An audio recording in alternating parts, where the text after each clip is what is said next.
Ke kasus lain saudara terkait dengan KPK yang menetapkan 2 anggota Komisi 11 DPR sebagai tersangka korupsi program sosial Bank Indonesia dan penyuluh jaksa keuangan OJK. Salah satu tersangka mengaku mayoritas anggota Komisi 11 ini juga mendapat dana dari Bank Indonesia melalui dana CSR.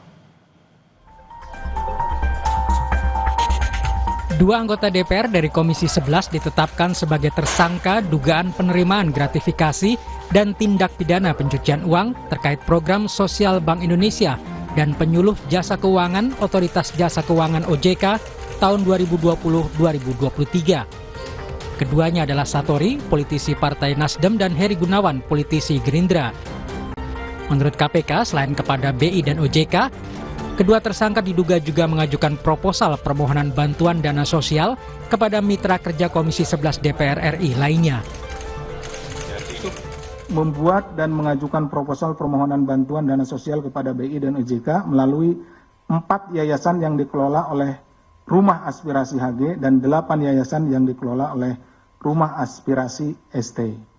Bahwa pada periode tahun 2021 sampai dengan 2023, yayasan-yayasan dikelola oleh HG dan ST telah menerima uang dari mitra kerja Komisi 11 DPR RI, namun tidak melaksanakan kegiatan sosial sebagaimana dipersyaratkan dalam proposal permohonan bantuan dana sosial. Satori diduga menerima total 12,5 miliar rupiah, sedangkan Heri Gunawan menerima 15 miliar lebih. KPK menyebut dana yang diterima kedua tersangka disinyalir dipakai untuk kepentingan pribadi. Menurut Satori, tidak hanya dirinya dan Heri Gunawan yang mendapat dana CSR dari BI. Saat diperiksa 27 Desember 2024, ia mengaku mayoritas anggota DPR Komisi 11 mendapat dana dari Bank Indonesia melalui dana CSR untuk digunakan di berbagai kegiatan daerah pemilihan masing-masing. Memang kalau program itu semua anggota Komisi 11 gitu. Programnya Programnya kegiatan untuk sosialisasi di dapil gitu. Anggota Komisi 11 programnya itu dapat.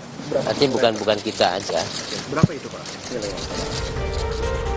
KPK menegaskan akan mencari tahu siapa saja legislator yang menerima bantuan sosial, termasuk juga dengan peruntukannya, apakah sesuai atau tidak. Tim Liputan Kompas TV.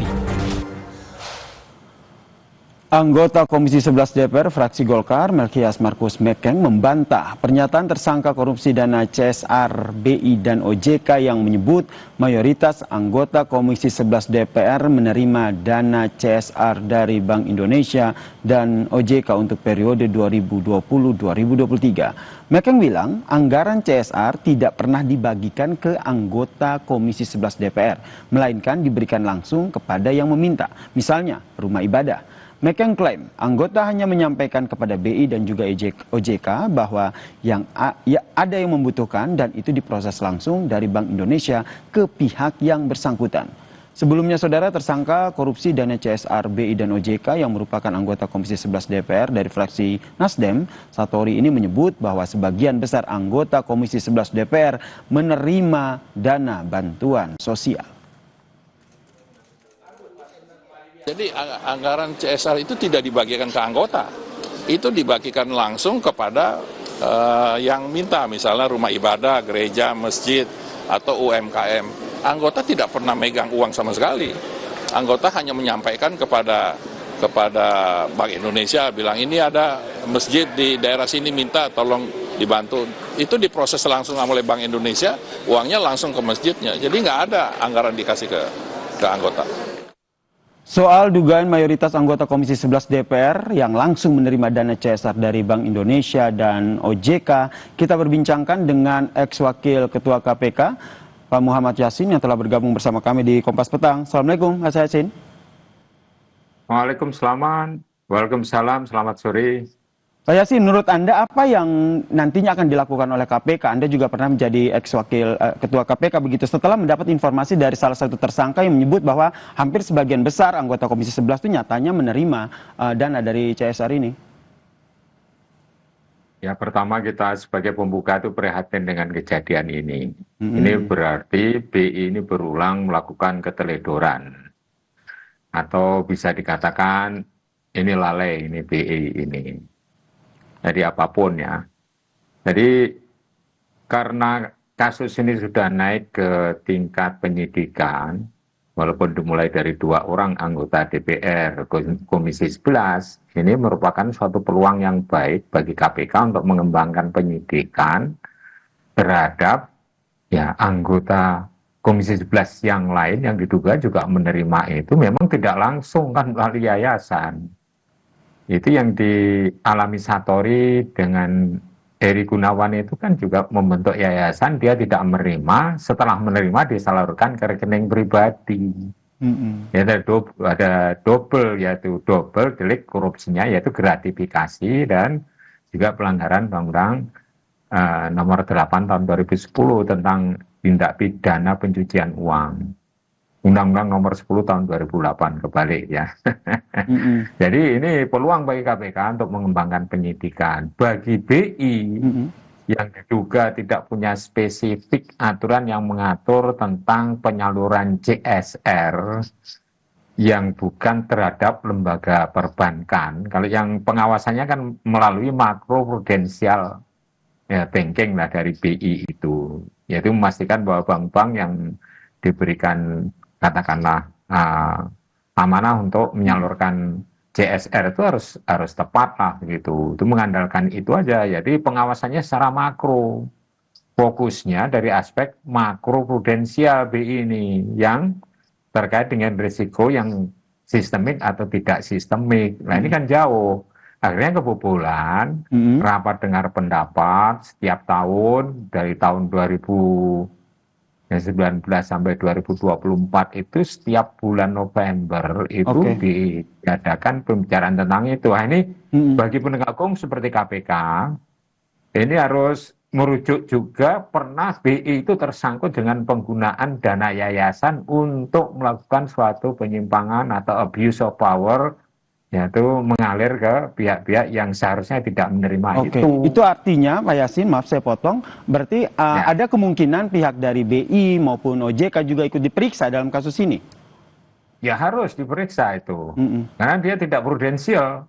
Yaitu dia itu kan mengawasi lembaga pengawas keuangan, itu harus sangat hati-hati, harus punya SOP secara spesifik apabila ada permintaan-permintaan dari mitra kerja Komisi 11 itu untuk minta dana CSR.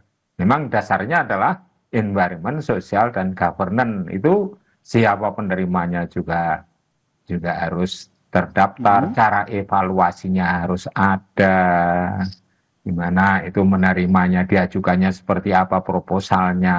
Itu kan dijelaskan semua oleh BI. Tapi ini, Pak Yasin, perhitungan risiko atas misalnya menyimpangnya uang ini tidak diprediksi oleh BI. Sehingga menurut Anda mereka harus dipanggil untuk mempertanggungjawabkan jika ada penyalahgunaan uang di sini yang termaksud yang dilakukan oleh 2 anggota DPR ini. Menurut Anda, Pak Yasin, polanya itu seperti apa sih aliran dana yang digunakan dalam kedok CSR ini? Dia kan membuat yayasan tuh, rumah aspirasi. Dan setiap tahunnya BI itu ada sekitar 10 proyek itu untuk CSR itu, sedangkan OJK itu ada 19 sampai 24. Kan luar biasa banyaknya. Tapi kalau itu disalurkan tidak sesuai dengan standar operating procedure, menyalahi aturan perundangan yang diatur dalam Undang-Undang 40 tahun 2007. Nah, kemudian yang juga itu kalau yang di PT itu ada juga itu peraturan pemerintah itu ya. Itu nomor 47 tahun 2012 itu. Saya kira BI kan lembaga negara, harus lebih hati-hati memikirkan risiko atas pengeluaran dana itu untuk CSR ini dan disalurkan ke mitra kerja. Jelas tuh konflik of interest itu. Jadi ada dugaan konflik of interest di sini, Pak Yasin. Tadi disebut bahwa hampir sebagian besar anggota Komisi 11 ini terlibat.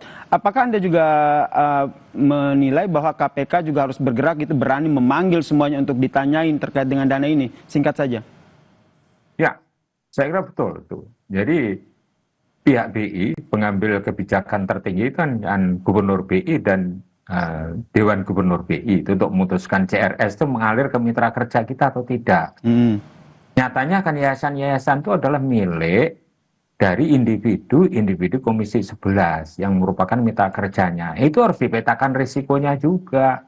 Masa langsung digelontorkan saja ke yayasan. Yayasan itu siapa? Ternyata setelah diteliti oleh KPK itu kan disalurkan ke rekening pribadi dari oknum yang sekarang sudah status tersangka Satori dengan Heri Gunawan itu untuk kepentingan pribadi, untuk bangun rumah, bangun showroom, untuk beri kendaraan, dan lain sebagainya. Itu kan luar biasa. Itu jadi kelalaian BI dan OJK. Kelalaian BI dan juga OJK ya. Jadi kita nantikan ya seperti apa ya Pak Yasin, ini apakah nanti KPK juga ikut memanggil BI dan OJK untuk terkait dengan kasus korupsi CSR di BI dan OJK ini ya. Terima kasih Pak Muhammad Yasin, ex-wakil Ketua KPK telah bergabung bersama kami di Kompas Petang. Salam sehat. Ya, terima kasih. Salam sehat.